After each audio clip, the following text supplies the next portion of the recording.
Every day it's something new in the Karen Read case. This case has attracted every unhinged, unemployed person in Massachusetts to stand outside the courthouse and scream, "Free Karen Read." Will technology seal Karen Read's fate? My client unfortunately was diagnosed with having a brain tumor. At home on the Ring camera footage at 12:41.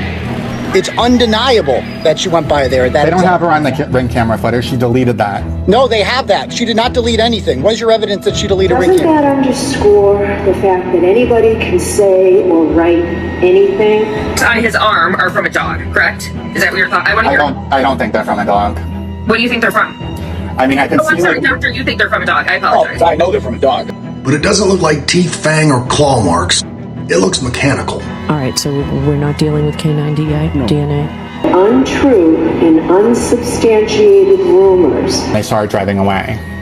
Okay. Nobody saw her driving away either. Again, and then observe the black SUV drive away. And they'll blame us for creating this fake thing. I hit him. It was preceded by Loser. and proceeded by a Pervert. I don't even know Colin Albert. The stories, the theories have completely fallen apart. Originally, Yannetti came out and he said Stephen Scanlon approached him days after the body was found and said there was a fight that happened inside that house. Turns out that was a lie. Stephen Scanlon's not even on their witness list. Stephen Scanlon came out and said, "I never said anything like that. I have no knowledge of what happened inside the house." So this entire third-party culprit defense was predicated on a lie that David Yannetti made up before Alan Jackson was even around. And then Alan Jackson comes along and really knows how to sprinkle the bullshit everywhere, right? And then we have William Read, Karen Read, and Karen Read's brother. I don't even know what the hell his name is. But they're not on the witness list either. None of them are testifying. None of them are testifying. Just think about that for a second. Those three are the ones that, had the first-hand account of everything that happened that morning. Karen Read, especially, her father and her brother were the first ones to speak to her in the hospital and to come take the murder weapon and bring it to Dighton. In a blizzard, no less. I mean, we know what happened to the dirty laundries in the Gabby Petito case. They had to pay out the ass for what they did. So the Reeds just want to zip it. Nothing to see here, right?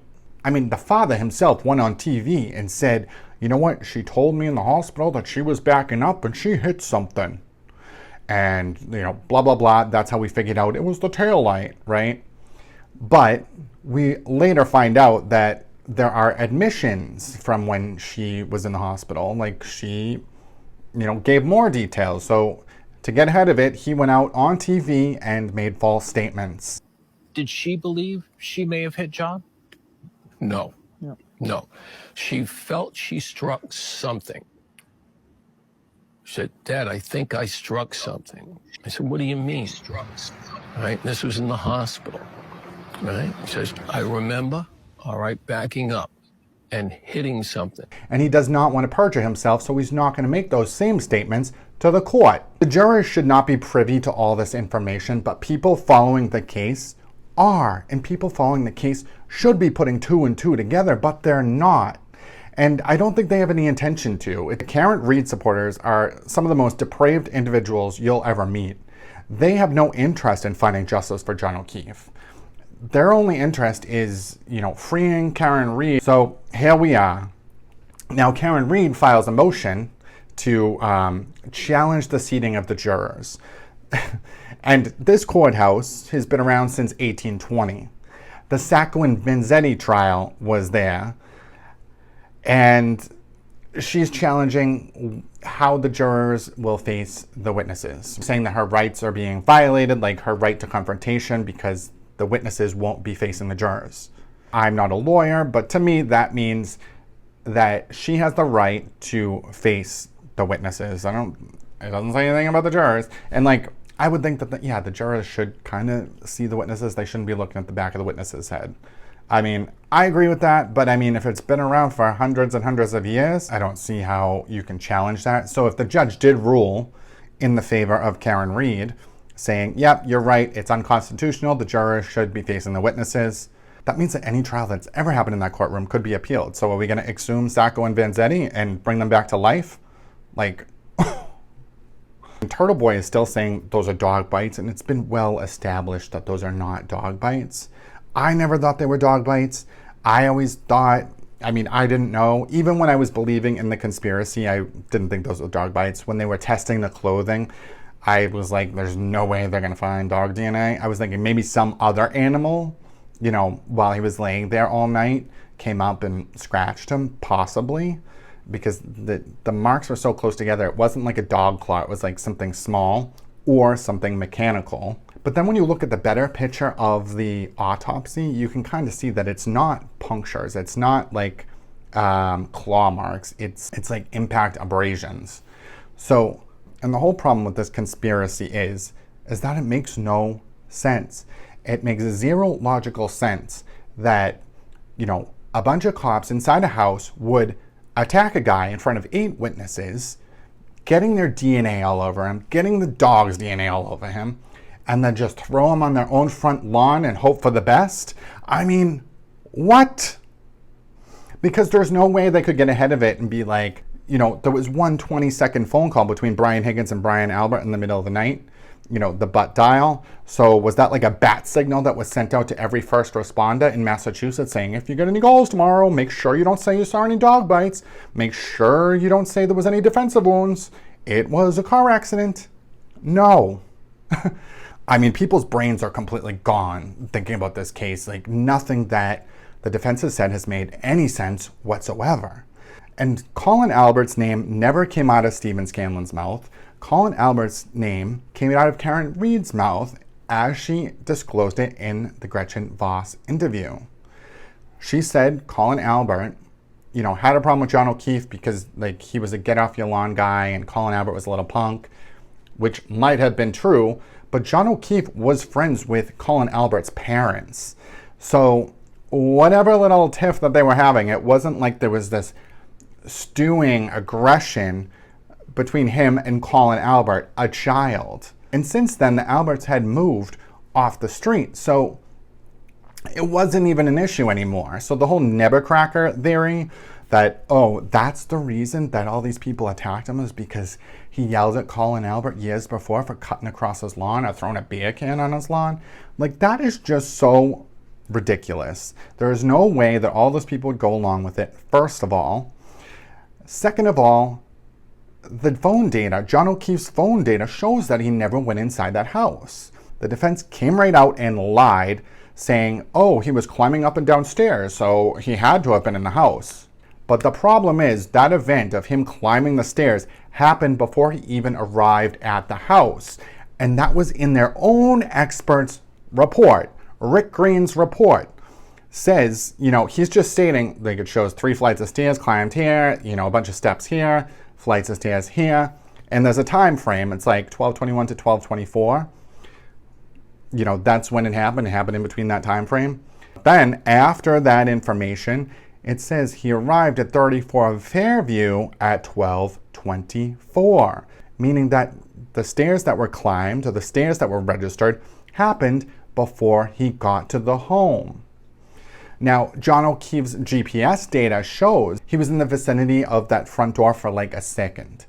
And, where he stopped moving is where he was found.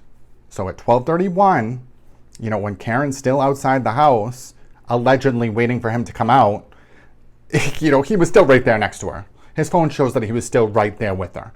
So unless someone came out of the house and killed him with a shovel right in front of her, she hit him with the car. There's really no other option. And we have her phone data, which is a big question mark. All we know is that she wanted to hide her phone data for over a year and finally gave it up. But if she was innocent, that phone data would have exonerated her immediately, because she would have been like, look, I left and he was still walking around at 34 Fairview. I didn't know anything was wrong and I fell asleep and I woke up at this time and yada, yada, yada. But no, she wanted to keep it hidden. Why? And that's the question. Because in cases like this, the phone data is what will either exonerate you or seal your fate. And so if her phone data is showing that, she was still there at 12:31 when John made his last movement, and then she's speeding away exactly at that time, and then she's circling back and looking at the body, and that she's calling people in the middle of the night, Googling shit, it's pretty damning, and that's the difference between a manslaughter charge and a murder charge. So if they did have a fight and she slammed it in reverse, hit him with the car, and took off, and didn't really realize how bad she had hurt him, you know, she left all those voicemails, so it seems that that would be the case. But as soon as she figured out what happened, she went into cover-up mode and she started Googling stuff. She started calling people. She started moving cars around because the Ring camera shows the cars in different positions. A Ring camera of her returning to John O'Keefe's house after hitting him was deleted. But the Ring camera does show that the vehicles were moved around by somebody. So she was moving cars around, probably hiding her car in the garage because it was cracked up, and she probably thought, oh no, I'm gonna get a DUI. I don't think she realized the magnitude of what she had done originally. But once she did, what did she do? She went and drove and looked at his body, then came back to the house, called Jen McCabe, you know, picked up Jen and Carrie, drove her car back to her house, dropped it off, and then went to look at John O'Keefe's body. Why? Because if she showed up drunk, screaming, I hit him, I hit him, I hit him, with the cracked up car and the guy dead on the side of the road, she would have been arrested immediately. And so she was trying to get over there, you know, rescue him without bringing her car. And, you know, maybe I don't have all the details right, but what other options are there at this point? Her original story, per John O'Keefe's niece, was that she got into a fight with him and dropped him off at the waterfall, right? Story number one. So story number two, at the scene, she's saying, I blacked out, I don't remember anything. I don't know if I was here, maybe I was, maybe I wasn't, I don't know. Story number three, when she met with Proctor, she said she had a stomach ache, and so she didn't want to go inside. She did a 3-point turn and left. But then that story fell apart because if she did a 3-point turn, she would have been caught on the camera at the temple again, and she wasn't. So she had to change that story too. Then she changed it to, I continued going in the same direction that I left him. Until her team looked at her and his phone data, her team had to come up with a better timeline. So then her story became, oh, she waited outside for him. And he went in the house right away, even though Ryan Nagel was driving right behind her. Ryan Nagel's sister was sitting at the door, and nobody saw him get out of the car and go in the house. His phone data doesn't show him getting out of the car and going in the house. Like, obviously, he didn't go in the house. So they were in the car together arguing, whatever. And so her story became that she waited outside for him and he never returned. Okay, but how did he end up right next to where her car was sitting? I mean, no matter what version of the story she comes up with, it's never going to make any sense because she's lying. At one point she said she thought she might have hit him, but in the same interview she then says she saw him go all the way up to the house and stick his head in the door or something. I mean, this woman is blatantly lying, and her supporters are turning a blind eye to this. The feds investigated the investigation to see if there was corruption going on, right? And they didn't find anything. They didn't find any tampered evidence. They interviewed all the witnesses again, and stories aligned. They looked at Colin Albert, who they were able to confirm, you know, was not at the house when they arrived. So that whole story about Colin Albert attacking him was a lie. And there's no way that Karen Reed would have known that anyway. If any of her stories were true, there's still no way that she would have known Brian and Colin Albert attacked him in the house. Whether she was blacked out, whether she dropped him off at Waterfall, whether she waited outside and then drove away angrily. Okay, you're aware he was beaten up by Brian and Colin Albert. I mean, we're all in on the same joke, right?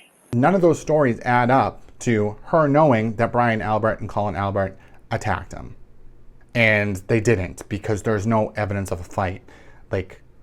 Because there was no evidence of a fight. There were no puncture wounds. There's no dog bites. So all of these stories are bullshit. And if you're still believing these lies at this point, you need to get your head checked. Karen Reed had a meltdown in the lobby in Aruba. She has impulse control issues. She was cussing out some girl because she hugged John O'Keefe. She had 63-year-old neighbors that she threatened, saying, you know, because their dog was barking, she came out and said, you're gonna pay for this. You just wait. You just wait. And they called the cops, and when the cops came, Karen didn't answer her door. I mean, is that a normal response to a barking dog? So Turtle Boy had a dismissed juror on his show last night, and she revealed that there's a rogue juror, a stealth juror, on the jury, possibly.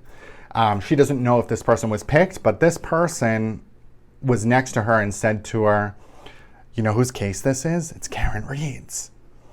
And then in the courtroom, when they asked all of the jurors, have you ever heard about this case? Almost everyone said, yes, I have, except for that person. So that person is lying and trying to get on the jury. We don't know which side this person would be on, but it doesn't matter.